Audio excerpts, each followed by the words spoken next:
Are you still doing your tutoring down at the school? Yeah, I'm still doing it. I missed a couple times. I still got a couple of kids there. Well, that's great. You got to do the positive stuff. The ears open up and say, no, let's talk about this bad drug test you took. What's going on? Who's going to talk to you? Because your ears are open up because it's positive reinforcement. And then I want to make sure, both as individuals and as a group, that I understand who I'm working with well enough by risk and need that I can target interventions. Target interventions individually. Because I know that what I do with you is going to be different than what I do with you from a lot of different reasons. Not just because it's man and woman, there's some big differences there, but also because of culture and also because of history. But more specifically, you're both in the same risk level, but you got different types of needs, you got different learning styles. We have to understand these clients so clearly that we can help them understand themselves, and they need to understand what risk and need assessment is, and they need to be part of that and trained and taught about risk and need assessment, because it's not something that we're doing to them, which is the way it usually looks, but it's something that we're doing with them. And if I'm at this table here, I'm sorry, you guys, you're going to do well. These three here, I want them to know why they've got to report more frequently and why I'm concerned about their potential failure because of what the risk assessment tells me. Likewise, I want these folks to know here, I'm not going to give you all that much because you're likely going to do better than others. And I've got to, people need to know that. They need to be educated. That's what these coalitions do. They learn and they educate. They learn and they educate. They get right down to the client. When we think about these evidence-based practices at the organizational level, it becomes very clear. We need to skill train. Any organization that's doing this work needs to be able to understand and repeat what I just said about risk and need assessment and the driving of individual case plans. Positive reinforcement, individual targeting of interventions, skill training. Skill training isn't show up for a training. Skill training is show up for a training, learn a skill, exhibit the skill, be observed with the skill, give feedback on the observation, retrain. Research says if you want to change staff behavior, minimum of 7 interventions over the course of 3 years and you can change staff behavior. Anything less than that, odds are they ain't going to get that skill. Well, I don't have the money for that. I'm going to do motivational interviewing. I just got money for them to show up to one place. Well, guess what? It ain't going to work. People are going to go back to the way that they did business. So you've got to skill train. That takes money.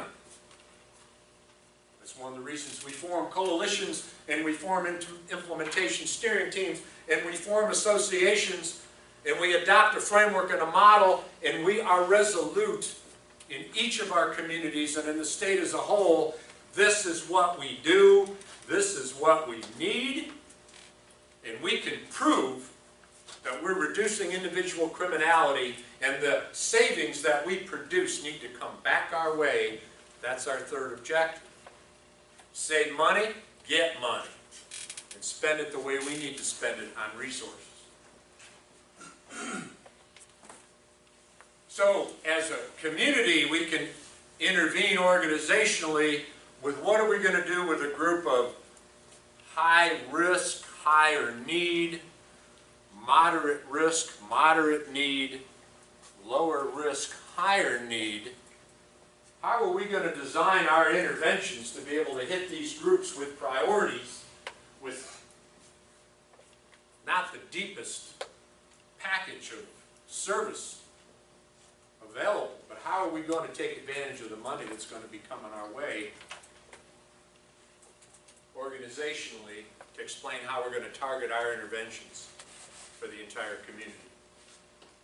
And that will be, according to the model, those that are high and moderate risk with the highest needs. And if we can keep them from recidivating, we will lower the recidivism rate. It's a tough thing to try to figure out, well, what do you do with the low risk who are knocking on our door all the time? Well, here's the thing. As we move into the prison system, and the men, beginning with the men, are moved to a location the West Baton Rouge Reentry Center, 3 months before their release, those are going to be the high to moderate folks that we're going to work with. And if we use that opportunity to work with them, to line them up with those resources, they get them first. That's what we have to do. We got to get them connected with y'all so that they get in line for those resources first. In order to do that, we're following this huge issue, probably to me the most important issue up here, is engaging communities in a realistic educational way. The Department of Corrections does not own prisoner reentry. The Department of Corrections is the fundamental partner that is responsible for the majority of the resources that we have. But at the end of the day, they're working with our citizens who are returning. Reentry is ours. And the collaboration that we have with the Department of Corrections is very, very positive. And they're at the table. And so we know when we have co-chairs of a local steering team, we have a community representative, but we also have a parole representative. And we also have a representative from either the local reentry center or the prison or the jail. And those are the ways that we engage the communities, and eventually it's completely owned. We've got policies, procedures, etc. We want to measure performance, what's important. We want to reduce violations. We certainly want to reduce revocations. We want to increase the number of reentry accountability plans that we have, particularly with the high and moderate risk prisoners. We want to measure the number of people that get moved from the state prisons into the West Baton Rouge Reentry Center that get these plans. We want to measure the degree that the policies that have been developed are implemented.